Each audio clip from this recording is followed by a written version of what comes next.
Hello everyone, मेरा नाम है आशीष गोयल और आज हम बात करेंगे मल्टी थ्रेडिंग इन जावा। इससे पहले हमने थ्रेडिंग के बारे में पढ़ा था। अगर आपको थ्रेडिंग के बारे में पढ़ना है तो आप मेरी पिछली वीडियो देख सकते हैं।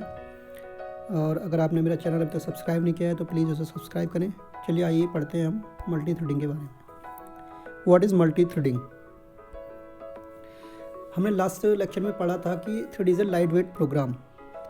इसका मतलब क्या हो गया कि जब हमारी कोई प्रोसेस चल रही है तो प्रोसेस की जो रिसोर्सेस हैं उनको ही यूज़ कर हमारा थ्रेड रन होता है। ऐसा नहीं है कि यह अपने लिए कोई भी एक अलग से एनवायरनमेंट क्रिएट करता है, तो इसको हम कहते हैं थ्रेडिंग। अब मल्टी थ्रेडिंग का मतलब क्या हो गया कि एक से ज़्यादा थ्रेड कॉन्करेंटली आपके एग्जीक्यूट हों किसी प्रोसेस के बीच में, तो वो आपकी क्या कहलाती है? Multi threading. जो मल्टी थ्रेडिंग में आपके जो भी टास्क होंगे, जो भी आपके थ्रेड्स होंगे, वो अलग अलग टास्क की तरह हैंडल होंगे। मतलब उनका अलग अलग उनको समय दिया जाएगा, अलग अलग उनको मेमोरी दी जाएगी, या प्रोसेसिंग में जब वो आएंगे तो उनको अलग अलग माना जाएगा। ये नहीं है कि वो दोनों या तीनों या जो भी जितने भी थ्रेड्स हैं उनको एक ही चीज़ एक ही माना जाए। उन सबको अलग अलग एक प्रोसेस मानी जाएगी। लेकिन हाँ, ये सेम टाइम पर ही एग्जीक्यूट होंगे और शेयर करेंगे सेम टाइम की मेमोरी को। और इसी प्रोसेस को हम कहते हैं ऑप्टिमल यूज़ ऑफ रिसोर्सेज। अगर हमारे पास मल्टीपल सीपीयू वाला एक कंप्यूटर है जिसमें मल्टीपल सीपीयूज़ लगे हुए हैं, मतलब मल्टीपल प्रोसेसर्स हैं, तो वहाँ पर भी इसका बहुत ज़्यादा यूज़ होता है। या फिर हम कह सकते हैं कि मल्टी थ्रेड जावा में एक ऐसी प्रोसेस है जो कि मल्टीपल प्रोसेस को साइमल्टेनियसली एग्जीक्यूट करती है। या फिर हम दूसरा इसको कह सकते हैं कि एक प्रोग्राम है जिसको हमने सब प्रोग्राम्स में डिवाइड कर दिया है और जो सेम टाइम पर इम्प्लीमेंट हो रहे हैं parallelly. Multi processing and multi threading दोनों ही हमारा मल्टी टास्किंग के लिए अचीव करने के लिए यूज़ किए जाते हैं। मल्टी प्रोसेसिंग का मतलब होता है यहाँ पर कि एक से ज़्यादा प्रोसेसेस, और मल्टी थ्रेडिंग का मतलब होता है एक से ज़्यादा प्रोसेसेस। अगर प्रोग्राम्स हैं तो वो आपकी मल्टी प्रोसेसिंग कहलाती है, और अगर वो थ्रेड है तो वो मल्टी थ्रेडिंग कहलाती है। और मल्टी टास्किंग का मतलब ये होता है कि हमारे कंप्यूटर पर एक से ज़्यादा टास्क, मतलब फॉर एग्ज़ाम्पल कि हमारे कंप्यूटर में एक ही समय पर गाने भी चलें, मतलब म्यूज़िक प्लेयर भी चले, और साथ में हम उस पर कोई वर्ड डॉक्यूमेंट को भी एक साथ रन कर सके, तो वो हमारा कहलाता है मल्टी टास्किंग। जो मल्टी थ्रेडिंग है उसका मेन यूज़ गेम्स में, एनिमेशंस में होता है, या फिर रिलेटेड जावा एप्लीकेशंस में होता है। गेम्स और एनिमेशंस में इसका यूज़ होने का जो मेन रीज़न है वो ये है कि जब हम गेम्स में हम देखते हैं कि उसमें एनिमेशंस या ग्राफिक्स का बहुत ज़्यादा यूज़ होता है, और अगर हम कोई हार्डवेयर प्रोसेस वहाँ पर ऐड कर देंगे तो हमारा जो गेम है वो रिसोर्सेज को बहुत ज़्यादा डिमांडिंग करेगा, और सबसे बड़ी प्रॉब्लम ये आएगी कि वो हमारे कंप्यूटर को या हमारे प्रोसेसर को ओवरलोड की वजह से हैंग कर देगा। तो अगर हम ऐसी कोई प्रोसेस हमारे बीच में बनती है तो हमारा जो गेम है, हमारा जो भी हमारा काम है, वर्क है, वो वहीं पर हमारा स्टॉप हो जाएगा। अगर जबकि हमें क्या करना है कि उसको कंटिन्यू करना है। और थ्रेड क्या है? हमारा थ्रेड एक लाइट वेट प्रोग्राम है। अगर वो एग्जीक्यूट नहीं भी हो पाया मेमोरी के अंदर तो वो उसका कोई डायरेक्टली इफेक्ट हमारे गेम पर नहीं पड़ेगा, और हमारा जो गेम है, हमारा जो एनिमेशन है, वो एज इट इज़ मूव करता रहेगा। और एक डायग्राम के थ्रू मैं आपको समझाता हूँ कि मल्टी थ्रेडिंग किस तरीके से काम करता है। यहाँ पर एक कंप्यूटर है जिसमें एक प्रोसेसर लगा हुआ है, ड्यूल प्रोसेसर है, जिसमें हमारे 4 थ्रेड एक साथ काम कर रहे हैं: antivirus, email, music player and हमारा एक वेब ब्राउज़र। तो एंटीवायरस हमारा बैकएंड में काम करता रहता है। हर बार जब भी उसको ज़रूरत होती है मेमोरी की, वो चेक करता है हमारे जो भी प्रोसेसिंग चल रही है उनमें कोई अगर वायरस आता है तो उसको वहाँ पर हैंडल करता है वो। और ईमेल भी हमारा आउटलुक ईमेल का यूज़ भी हम कर सकते हैं, जो कि हमारा बैकएंड में कोई भी नई भी ईमेल आती है तो उसमें अगर स्टोर हो जाती है और नोटिफिकेशन हमें मिल जाता है। इसी तरीके से म्यूज़िक प्लेयर का यूज़ भी हम कर सकते हैं और अपनी कोई भी म्यूज़िक चलाकर अपना छोड़ सकते हैं। और करंट समय पे हम किसी वेब ब्राउज़र पे जाकर और वेब ब्राउज़िंग कर सकते हैं अपना। तो ये सभी जो प्रोसेस हैं आपकी, ये अलग अलग थ्रेड्स हैं आपके, जो कि अपना आपके प्रोसेसर को कॉन्करेंटली यूज़ करते रहेंगे। तो ये आपकी कहलाती है मल्टी थ्रेडिंग। यहाँ पर एक से ज़्यादा थ्रेड एक ही समय पर आपके प्रोसेसर को पैरेलली यूज़ कर रहे हैं। इसके बाद में हम थ्रेड को कैसे क्रिएट कर सकते हैं। थ्रेड को अगर हमें क्रिएट करना है, थ्रेड को इम्प्लीमेंट करना है, तो हमें थ्रेड ऑब्जेक्ट का यूज़ करना पड़ता है। इनमें थ्रेड क्लास प्रोवाइड की गई है जावा लाइब्रेरी के द्वारा, जिसमें हमारे कुछ ऑब्जेक्ट्स हैं जिनका यूज़ करके हम अपना थ्रेड क्रिएट कर सकते हैं। दो मेथड्स हमें इनबिल्ट मिलते हैं मेनली जिनका यूज़ हम करते हैं, ये है हमारे रन एंड स्टार्ट मेथड। इनके थ्रू हम कोई भी अपना थ्रेड इम्प्लीमेंट कर सकते हैं, थ्रेड बना सकते हैं। अगर हम बात करें रन मेथड की, तो रन मेथड को हम हार्ट एंड सोल कहते हैं, मतलब सभी कुछ स्ट्रक्चर को जो क्रिएट करने का काम है वो हमारा रन मेथड का है। अगर आपने थ्रेड लाइफ साइकिल देखा है मेरे पिछले वीडियो में, तो आपको पता लगेगा सेकंड फेज़ में हमारे पास दो हमारी स्टेटेड थी, एक तो हमारा रनेबल और दूसरा हमारा था रनिंग। तो जो रनेबल स्टेट है हमारी, वो रन मेथड को कॉल करते ही क्रिएट हो जाती है। मतलब हमारा जो थ्रेड है वो रनेबल मोड में चला जाता है, मतलब रन होने के लिए तैयार हो जाता है।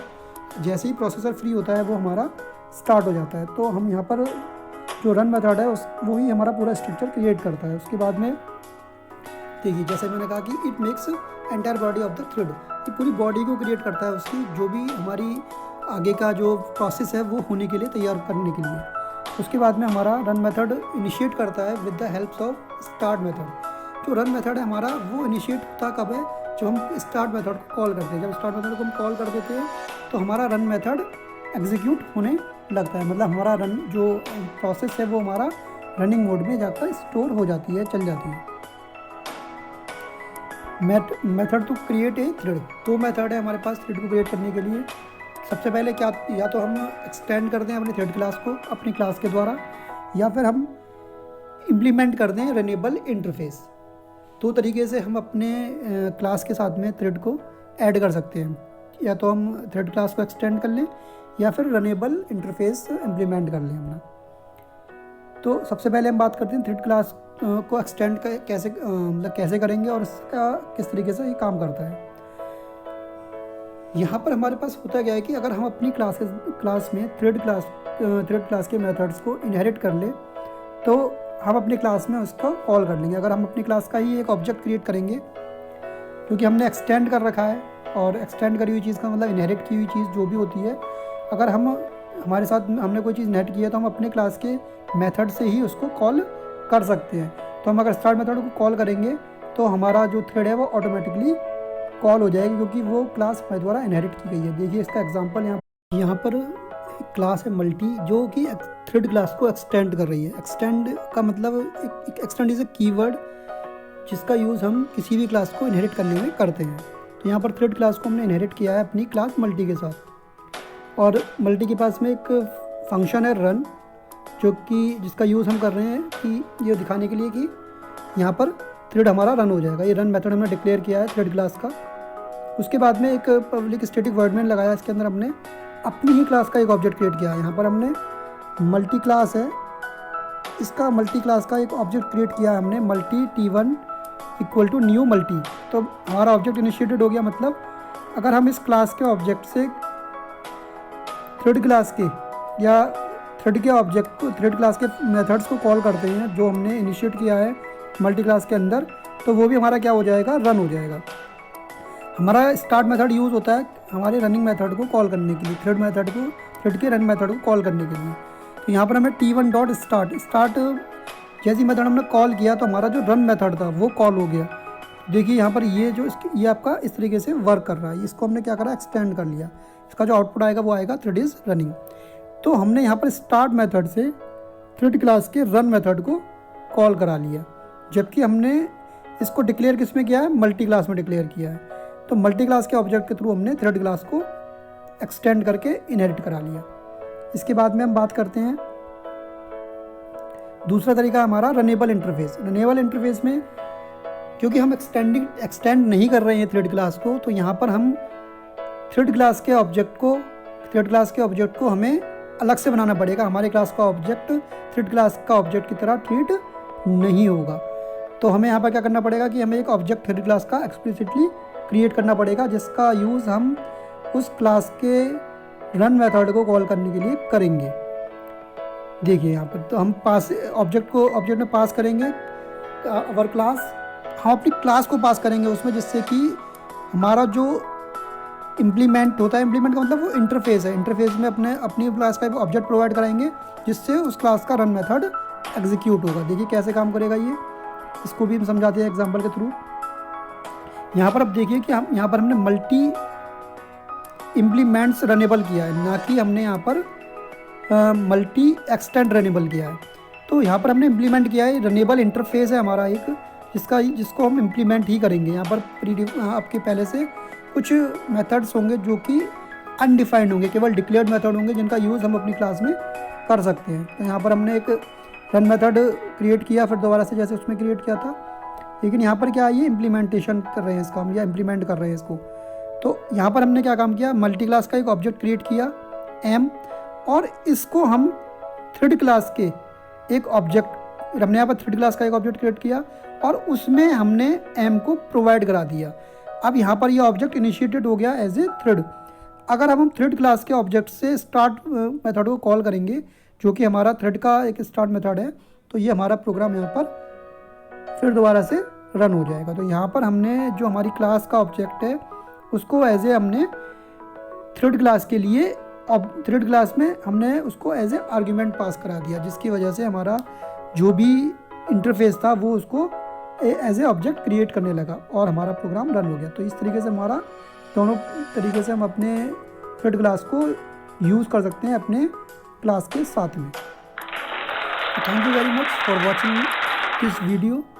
अगर आपको मेरी वीडियो अच्छी लगी हो तो प्लीज़ इसे सब्सक्राइब करें, कमेंट करें, लाइक करें एंड शेयर करें, और मुझे बताएं कि मुझे आगे और इसमें क्या चेंजेस करने चाहिए। Thank you very much.